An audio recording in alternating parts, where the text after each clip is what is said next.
Здравствуйте, мои дорогие подписчики и гости моего канала. С вами снова я, бабушка Сонбо.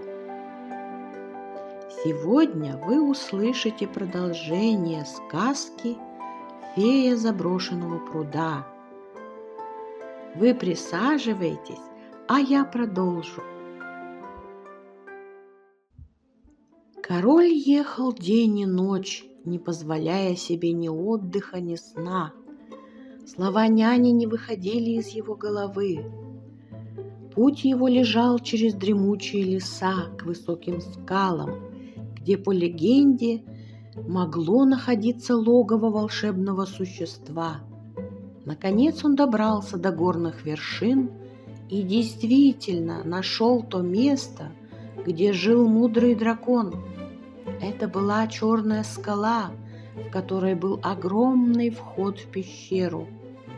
Когда король подошел поближе, огромная тень заслонила небо. На каменный выступ над пещерой опустился дракон. Он был покрыт серебристой чешуей, с глазами, в которых отражалось само время. «Ты пришел?» — заговорил он. «Ты знаешь, кто я?» — спросил король. «Я знаю тебя лучше, чем ты сам знаешь себя», — ответил дракон. «Ты потерял свое сердце, и ты пришел за правдой, но сможешь ли ты принять ее?» «Да, я хочу знать правду. Я для этого и пришел, чтобы понять, что со мной происходит», — произнес король. «Ты любил ту, что была предназначена только для тебя. Она была так близка и хотела любить тебя вечно. Она была для тебя и женщиной, и другом. Она светилась для тебя светом изнутри. Но кое-кто оборвал эту связь между вами. И вот теперь без тебя ее душа умирает. Для нее мир вокруг стал пустым. В ее глазах погасла искра, что освещала все вокруг. На протяжении многих лет она жертвовала своей магией, чтобы сберечь свою любовь, и она почти истощилась. «Ты был обманут», — произнес дракон. «Обманут? Но кем?» — переспросил король. И в этот момент перед его глазами возникла сцена, где фея обнимает другого мужчину. «Ах, это я знаю», — добавил он и опустил голову. «Мне пришлось ее наказать, но я о ней больше ничего не хочу знать». Дракон продолжил. «Тебе подали зелье забвения. Зелье, которое ты выпил, отняло у тебя память. Я не имею права вмешиваться в твою жизнь, но я могу лишь помочь найти твою любимую. Но это испытание очень трудное. Тебе придется вновь завоевать ее сердце». После этих слов король спросил: «Я был обманут? Но кто это сделал?» «Это сделала та, кто слишком долго находится возле тебя. Она коварна и опасна. Ты все эти годы находишься под ее чарами». «Тогда это не моя вина, что я все забыл. И что мне делать дальше?» «Ты готов вновь обрести любовь и покой в своей душе?» «Да», — произнес король. Дракон махнул своим хвостом. В этот самый момент перед глазами короля появилось видение, образ в дымке, который снился ему много ночей подряд. Туман, который не давал ему увидеть девушку, отступил, и появилось четкое лицо феи. Ее глаза были цвета ясного неба, а на лице сияла нежная улыбка. И тут он вспомнил: фея! Она не предавала меня, она любила, она всегда была рядом, пока я не отверг ее. Он также вспомнил ее взгляд, полный боли и мольбы, когда ее на глазах у возлюбленного уводила стража в темницу. Сердце короля сжалось от тоски и боли. Он издал истошный крик отчаяния: «Любимая, скажи мне, как мне тебя вернуть?» Дракон произнес: «Ты сам сделал этот выбор. Ты принял ложь за чистую правду». Эти слова вновь пронзили короля, как клинок. И тогда дракон вновь спросил: «Теперь, когда ты все вспомнил и осознал, ты готов ее вернуть?» «Да», — произнес он, — «я сделаю все, что потребуется для того, чтобы вернуть ее. Я должен спасти ее». Дракон вывел его из видения. «Теперь ты знаешь, что потерял, но позволь спросить тебя еще раз. Сможешь ли ты ее защитить? Сможешь ли ты уберечь ее от всех нападений извне? Сможешь ли ты спасти ее хрупкую душу, которая дарила тебе столько любви? Сможешь ли ты обнять ее, когда ей будет страшно? Помни, любовь женщины как сосуд, наполненный счастьем, покоем и заботой. Этот сосуд хрупкий, хоть и кажется крепким. Разобьешь его, и уже ничего не вернешь. Король с болью в сердце произнес: «Я готов снова завоевать сердце своей возлюбленной, и я пойду на любые жертвы ради нее. Я помогу тебе, но помни, она не узнает тебя, ее душа почти разрушена. Ты сможешь вернуть ее там, где началась ваша любовь, у заброшенного пруда. Только там ты вновь обретешь себя и сможешь понять, кем вы были друг для друга. А теперь ступай к водопаду. За его потоком ты найдешь пещеру». Дракон взмахнул крылом, и король увидел путь, по которому ему следует идти. Король прибыл к водопаду. Сильный поток падал с высоты, скрывая за собой темную пещеру.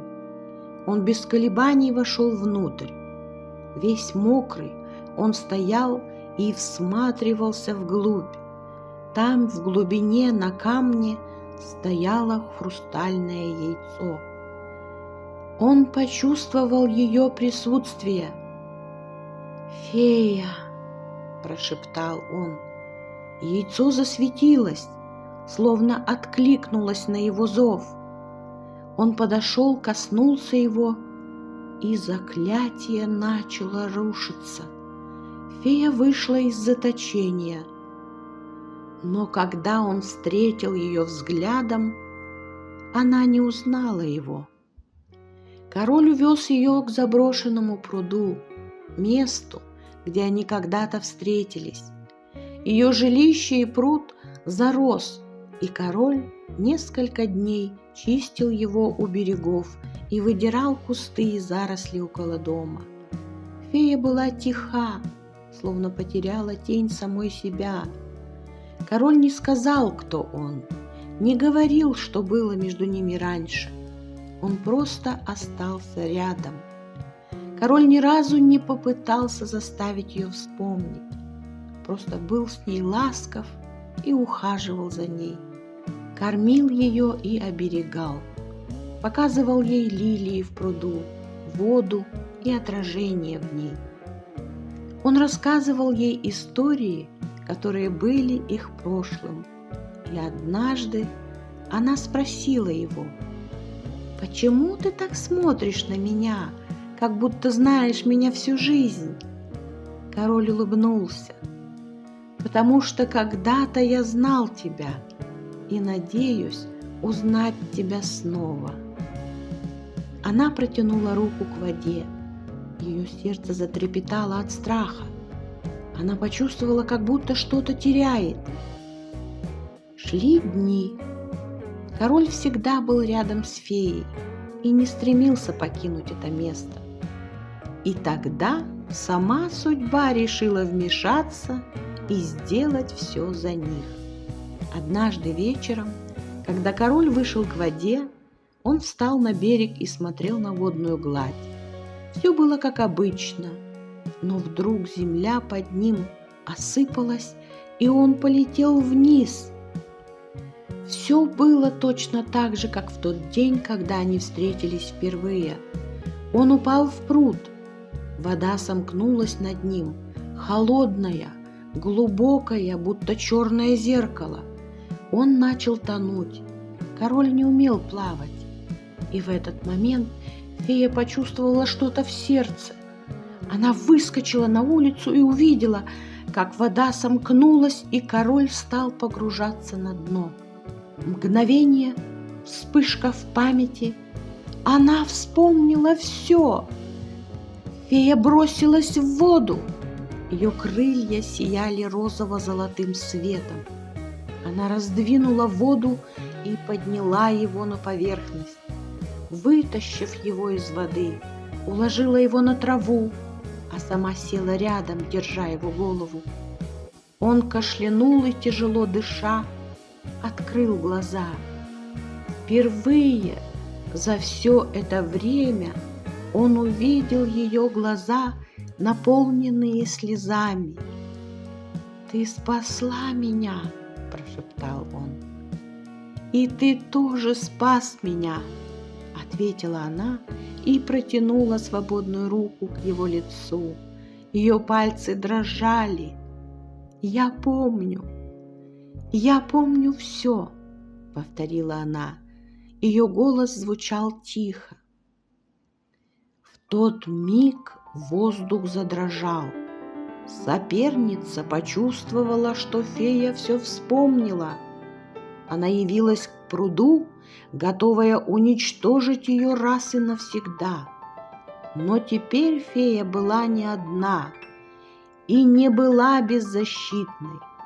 Она смотрела на короля, и ее сила сияла. Он стоял рядом, готовый защищать ее любой ценой. Фея встала рядом с ним. Соперница обрушила на них заклинание, которое разрушилось при одном прикосновении к ним, потому что их любовь стала их магией, их щитом. Злодейка, потерпев поражение, попыталась бежать, но магия феи, достигнув ее, уничтожила соперницу, и та исчезла в вечности. Эпилог. Пруд снова стал чистым, как в день их первой встречи. В нем росло много лилий. Фея вновь стала хранительницей воды, природы и всего прекрасного.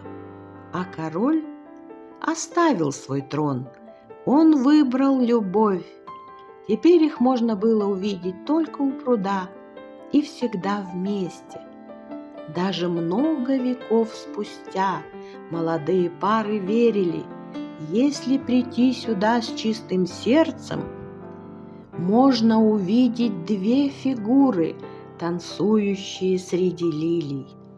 И к пруду приходили, загадывали желания, а фея заброшенного пруда исполняла их. Конец сказки. Мои дорогие друзья, это лишь конец очередной сказки. Заглядывайте на мой канал. У меня для вас всегда найдутся новые истории, потому что я всегда жду, и я всегда рада вам.